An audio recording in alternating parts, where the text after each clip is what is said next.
जो स्टूडेंट्स कहते हैं कि हमें रीडिंग बहुत टफ लगती है, हमारा रीडिंग में तो स्कोर आता नहीं है सर, अब हम क्या करें? बिकॉज रीडिंग को अंडरस्टैंड करना बहुत ज़्यादा ज़रूरी है हमारे लिए। बिकॉज एक रीडिंग मॉड्यूल है जिसकी वजह से स्टूडेंट्स के काफ़ी स्कोर रह जाते हैं। सर रीडिंग बिल्कुल सेम आई थी आपके स्पीकिंग भी एंड प्रडिक्शन में से, तो देख सकते हो ये स्क्रीनशॉट है।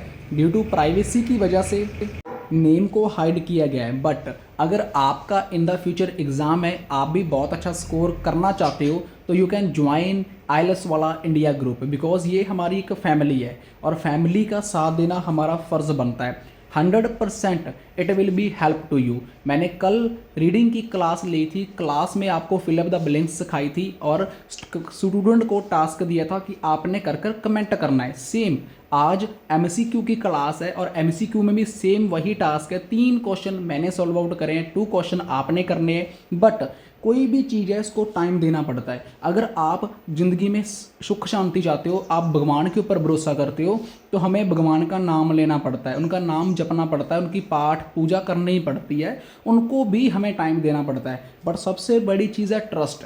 अगर आपको अपने ऊपर ट्रस्ट है, आपको राइट गाइडेंस दे रहा है, राइट नॉलेज दे रहा है, राइट इन्फॉर्मेशन दे रहा है, उसके ऊपर ट्रस्ट है, तो मैं दिल से 100% गारंटी देता हूँ कि आप कोई भी काम करते हो लाइफ में सक्सेस हो सकते हो, चाहे वो आप आईएलएस कर रहे हो।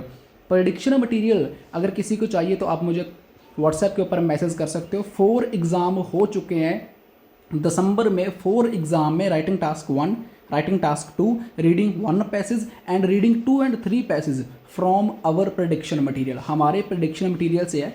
स्क्रीन के ऊपर प्रूफ आपने देख लिए। इसके अलावा 2000 प्लस प्रूफ अपलोड है मेरे इंस्टाग्राम के ऊपर। डेली हम क्लासेस देते हैं। क्लासेस का जो लिंक है वो मिलता है आपको टेलीग्राम ग्रुप में, इंस्टाग्राम स्टोरी में 4 बजे और 8 बजे। अपने पेरेंट्स के लिए वीडियो को लाइक करना और कमेंट करना। Thank you so much for watching. और आज की जो हमारी क्लास है वो रीडिंग के ऊपर है और रीडिंग के ऊपर एक टफ मॉड्यूल्स के ऊपर है। इसमें क्या होगा कि मैं नियर अबाउट जो लास्ट वाले 31 एंड 32 एमसीक्यू है, ये आपने सॉल्व आउट करने हैं। वो पैसेज कौन सा पैसेज होगा मैं आपको बताऊंगा। और उससे पहले 28, 29 एंड 30 ये 3 क्वेश्चन मैं सॉल्व आउट करूंगा। मैं आपको एक आइडिया बताऊंगा कि आपने कैसे सॉल्व आउट करने हैं, एक टिप्स बताऊंगा जिसकी वजह से आपके कभी भी रीडिंग में आपके एमसीक्यू कभी गलत नहीं जाएंगे। अगर आप चाहो तो, मैं आपको ही कह रहा हूँ, अगर आप चाहो तो मन बनाकर अगर रीडिंग को करते हो तो ग्रंटेड दैट आप रीडिंग में 9 बैंड स्कोर ले सकते हो। आप मेरे स्टूडेंट्स के रिजल्ट देख सकते हो। बहुत लोगों के 9 बैंड स्कोर, बहुत लोगों के 8.5 बैंड स्कोर हमें देखने को मिलते हैं रीडिंग में एंड लिसनिंग में। और रीडिंग और लिसनिंग एक ऐसा मॉड्यूल है जिसमें आप 9 बैंड स्कोर तक प्राप्त कर सकते हो। बट क्या करना होता है, हमें सिर्फ माइंड को यूज़ करना होता है। आज मैं आपको एक रीडिंग का फंडा बताता हूँ। शायद आपके साथ हुआ होगा बट आपने कभी नोटिस नहीं किया होगा। फंडा दिस इज है कि हम जब रीडिंग करने बैठते हैं, मैंने रीडिंग की बुक उठाई और रीडिंग को मैंने करना स्टार्ट किया। और जब मैं रीडिंग को करना स्टार्ट करता हूँ मेरे पास होते हैं 60 मिनट। 60 मिनट में जो मेरे पहले के 10 मिनट्स होते हैं उसमें जो मेरी एनर्जी लेवल होता है वो होता है 100%। राइट है? तो कमेंट कर कर जरूर बताना कि ऐसा ही होता है ना, कि जब मेरे 10 मिनट्स बिफोर 10 मिनट्स है और उसके बाद बचते हैं मेरे पास 50 मिनट। और 50 मिनट में क्या होता है कि मेरी एनर्जी लेवल 90, मेरे एनर्जी लेवल्स 80, 17, 60 और 50। और उसके बाद क्या होता है कि मेरा जो मॉड्यूल के आंसर है वो होना शुरू हो जाते हैं रॉन्ग। आप कभी भी एक चीज़ एनालाइज करके देखना, फर्स्ट पैसेज में आपके अगर 14 क्वेश्चन है, आपके 10 क्वेश्चन सही जाएंगे। और उसके बाद हमारा सेकंड पैसेज आता है। सेकंड पैसेज में क्या होता है कि रीडिंग थोड़ी सी टफ आती है। उसके बाद थर्ड पैसेज आता है। थर्ड पैसेज में फिर रीडिंग जो बिल्कुल ही टफ आती है। और एक साइड जो रीडिंग का लेवल है वो होता जा रहा है डिफ़िकल्ट, और दूसरी साइड मेरी जो एनर्जी लेवल है वो होता जाता है डाउन, जिसकी वजह से मेरा फोकस नहीं हो पाता, जिसकी वजह से मेरा मन नहीं कर पाता कि रीडिंग में अच्छा स्कोर कैसे आएगा। सही है ना? आप बताओ, आपके साथ ऐसा होता है? लाइक भी करना और कमेंट कर कर भी बताना। ऐसा होता है तो यस लिख देना और मुझे बताना कि आपको कौन सी प्रॉब्लम आ रही है रीडिंग में। मैं आपको बताऊंगा टिप्स एंड ट्रिक्स जो 100% आपकी हेल्प करेंगी। मेरे अकॉर्डिंग मैं भी आपकी तरह एक स्टूडेंट हूँ, मुझे ऐसी प्रॉब्लम आती है। बिकॉज एक साइड तो रीडिंग होती जाती है टफ और दूसरी साइड है जो उसका लेवल है वो होता था डाउन, एनर्जी लेवल, और दोनों में कंफ्यूज होता था हमारा माइंड, जिसकी वजह से हमारा स्कोर आता है 5.5, अदरवाइज 5। और एग्ज़ाम वाले दिन तो बहुत अच्छा फंडा होता है। एग्ज़ाम वाले दिन तो मैं कहता हूँ स्टूडेंट्स का माइंड एक तो ख़राब होता है। फर्स्ट ऑफ ऑल एग्ज़ाम वाले दिन क्या होता है, सेम वही चीज़ें, एक साइड इतना ज़्यादा क्राउड देख लिया, क्राउड देखकर माइंड के ऊपर हद से ज़्यादा टेंशन का लेवल 100%, उसके बाद मेरी एनर्जी का लेवल 100% बट डाउन। और रीडिंग को देखा, रीडिंग का first passage easy, second passage moderate, third passage difficult, उसके बाद रीडिंग डिफ़िकल्ट होती जाती है, एनर्जी का लेवल है वो डाउन होता जाता है 80-17, मतलब कि फंडा दोनों पास साइड ही है। तो आज हम आपको बताएंगे टिप्स एंड ट्रिक्स कैसे आप बहुत अच्छा स्कोर कर सकते हो, बट टाइम दोगे तभी आपको करना होगा, अदरवाइज कनाडा ने 12th के बाद बंद कर दिया अपना वीज़ा देना। अब वीज़ा देते हैं वो ग्रेजुएट वालों को, ग्रेजुएट जिनकी करी है बीए, बीएससी, एनीथिंग एल्स, उनको वीज़ा मिलता है, बट उनको भी एक प्रॉब्लम है, फीस है 30 लाख, पहले फीस थी 12 लाख 15 लाख और कनाडा चले जाते थे, अब वीज़ा 30 लाख। ये कनाडा का मैं बता रहा हूँ, लोगों ने मूव आउट करना शुरू कर दिया यूके की तरफ, ऑस्ट्रेलिया की तरफ, और ऑस्ट्रेलिया ने भी क्या रख दिया, इंटरव्यू। मतलब कि डे बाय डे इंडियंस वालों के लिए प्रॉब्लम्स ही प्रॉब्लम है। इसीलिए कहता हूँ भाई सीरियस हो जा, सीरियस हो जा भाई, अगर कुछ करना है। नहीं दिहाड़ी कहीं नहीं गई, 400 रुपया एक दिन का लोग देते हैं दिहाड़ी, एक दिन हमें ये करनी ही पड़ेगी अगर गवर्नमेंट का यही फंडा रहा तो। ये एक सच्चाई है, आप सबको मैं कह रहा हूँ, कड़वी लगेगी, सो बी अवेयर दैट। चलो अब मुझे एमसीक्यू करने हैं, मैं एमसीक्यू कैसे करवाता हूँ अपनी क्लास में अपने स्टूडेंट्स को, उसका एक फंडा है। अब देखो कि अगर मैं आपसे कह रहा हूँ, अगर मैंने एक क्वेश्चन को रीड किया इन ए नॉर्मल इलेक्ट्रिकल सिस्टम, भाई एक नॉर्मल इलेक्ट्रिकल सिस्टम में क्या होता है, वोल्टेज डिफरेंस होती है, जो उसकी वोल्टेज होती है एंड क्वाइट स्मॉल, बहुत छोटी होती हैं। ओवरकट, जो ओवरकट होता है protection is a mainly provided by correct breaks and fuse, मतलब कि जो हमें फ्यूज वगैरह ब्रेकर्स वगैरह देते हैं, ओवरकट करते हैं, उनके द्वारा होता है। Different amounts of electricity are generator in a different times of day, कि डिफरेंट अमाउंट ऑफ इलेक्ट्रिसिटी, कि different amount of electricity generate होती है different times of day, day के डिफरेंट टाइम्स के ऊपर, ठीक है। Last one is that some circuits, जो सम सर्किट्स होते हैं experience a certain level of overcut, कि जो कुछ सर्किट नहीं लग जाते कि वो चेकआउट करते हैं, जो एक्सपीरियंस करते हैं, कर्टेन करते हैं उस लेवल को। अब ये 4 था। अब उसने क्या पूछा कि स्मॉल डिफरेंस होता है, ठीक है, ओवरकट, जो फ्यूज वगैरह उड़ जाते हैं, ब्रेकर्स वगैरह होती है, प्रॉब्लम आती है उस चीज़ को लेकर। Different amount different days, different day के अंदर होती है। सम इलेक्ट्रिसिटी कहते हैं एक्सपीरियंस कर्टेन है लेवल ऑफ ओवरकट। अब सिस्टम क्या है, अब हमने रीड किया, हमने चारों रीड कर लिए, मैं आपको कह रहा हूँ हमने A B C D read कर लिए। उसके बाद मैं पहुँचता हूँ क्वेश्चन के ऊपर, क्वेश्चन की लोकेशन भी मान लो मैं फाइंड आउट कर लेता हूँ। मैं वैसे ही आपको एग्जांपल दे रहा हूँ, ये एक वैसे ये लोकेशन नहीं है इस क्वेश्चन की, तो मैं इसको फाइंड आउट करना देखता हूँ। अब वहाँ पर मैं क्या करता हूँ, मैं वहाँ पर इसको जब फाइंड आउट कर लेता हूँ इसकी लोकेशन, और उसके बाद इनके साथ मैं मैच करता हूँ, तो मैं वहाँ पर कन्फ्यूज हो जाता हूँ कि अब इसका आंसर क्या आएगा, ए बी सी डी, क्या इसका आंसर आएगा। कन्फ्यूज होने के बाद अब मेरा आंसर कुछ लोगों का राइट जाता होगा, कुछ लोगों का डेफिनेटली रॉन्ग हो जाता होगा। अब हम कैसे करवाते हैं, हम स्टूडेंट्स को करवाते हैं, हम कभी भी, जो मेरे स्टूडेंट्स हैं जिनके 9 बैंड्स को रीडिंग में आते हैं, हम कभी भी उनको स्टार्टिंग में ये नहीं बोलते कि आप ए बी सी रीड करो। आपका काम सिर्फ एक है, वो काम क्या है, आपने ए को भी रीड नहीं करना, बी को भी रीड नहीं करना, सी को भी नहीं करना, डी को भी नहीं करना। आपने रीड किसको करना है, आपने रीड जो करना है ओनली वो क्वेश्चन को रीड करना है, और क्वेश्चन को रीड करने के बाद आपने जाना है उसकी लोकेशन के ऊपर। उसकी लोकेशन आपने फाइंड कर वहाँ पर आपने क्वेश्चन को करना है अंडरस्टैंड करने के बाद उसके बाद आपने आना है कहाँ पर, आपके ए बी सी डी के ऊपर, और उनके बाद करनी है आपने मैचिंग ए के साथ, बी के साथ, डी के साथ। जब आप मैचिंग कर लोगे तो आप कन्फ्यूज्ड नहीं होगे, आपको राइट आंसर ही मिलेगा, ये गारंटी है। एक्सपेरिमेंट यूज़ कर कर देख लेना इस वीडियो को फुल देखने के बाद, कभी रॉन्ग नहीं जाएगा। चलो मैं आपको ये एक्सपीरियंस भी करके दिखाता हूँ कि कैसे हमें आंसर मिलता है। तो यहाँ पर ए नॉर्मल इलेक्ट्रिकल सिस्टम, चलो अब इसका जो पैराग्राफ है ये रहा। अब नॉर्मल इलेक्ट्रिकल सिस्टम की लोकेशन यहाँ पर अवेलेबल है, तो यहाँ से हमारा आंसर है वो शुरू होता है। अब यहाँ पर है एक नॉर्मल इलेक्ट्रिकल सिस्टम, जो एक नॉर्मल इलेक्ट्रिकल सिस्टम है, customers are supplied with a steady electrical current, कि जो कस्टमर है इसको सप्लाइड करता है एक स्टेडी के साथ एक इलेक्ट्रिकल करंट को। A permanently needed voltage necessary, कि जो वोल्टेज है ये बहुत ज़्यादा जरूरी है, to operate safely all electrical equipment connected to the system, कि ये बहुत ज़्यादा सेफली है, बहुत ज़्यादा जरूरी है ऑपरेट करना एक सेफली वे के साथ all electrical equipment connected to the system, ये जो सिस्टम होता है उसके साथ इसको कनेक्टेड वगैरह किया जाता है, तो बहुत सेफली ये हमारे लिए होता है। तो मतलब कि एक इलेक्ट्रिकल है जिसको एक डिफरेंट टाइप्स के द्वारा इसको क्या किया जाता है, वो प्रोवाइड कराया जाता है। इलेक्ट्रिकल सिस्टम है, अब मतलब सिस्टम आपको पता है भी, पहले ट्रांसफार्मर के ऊपर आती है, फिर वायर के जरिए हमारे मीटर में पहुंचती है, देन हमारे घर के अंदर ये आती है।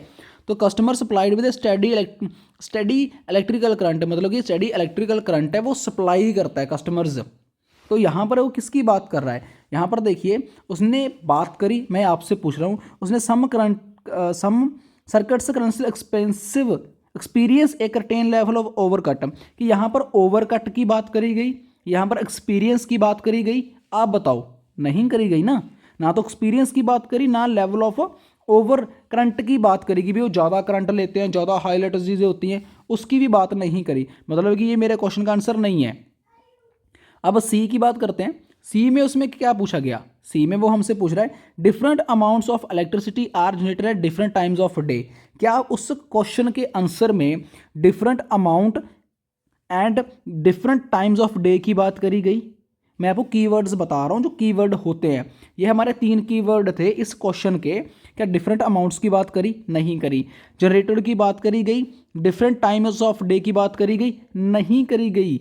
मतलब यहाँ पर ये मेरे दोनों जो क्वेश्चन है, ये मेरे दोनों क्वेश्चन का जो आंसर है वो नहीं है। अब आती है over current, over provided by current, यहाँ वहाँ पर क्या फ्यूज़ की बात करी गई, ब्रेकर्स की बात करी गई, ओवर करंट प्रोटेक्शंस की बात करी गई, नहीं करी गई। वहाँ पर डीबी की बात करी गई? आप बताओ मुझे, इस क्वेश्चन से यहाँ से लेकर यहाँ तक बात करी गई? नहीं। बट वहाँ पर voltage difference are usually quite small, कि डिफरेंट वोल्टेज की बात जरूर करी गई है, क्योंकि डिफरेंट वोल्टेज की बात कहाँ करी गई है?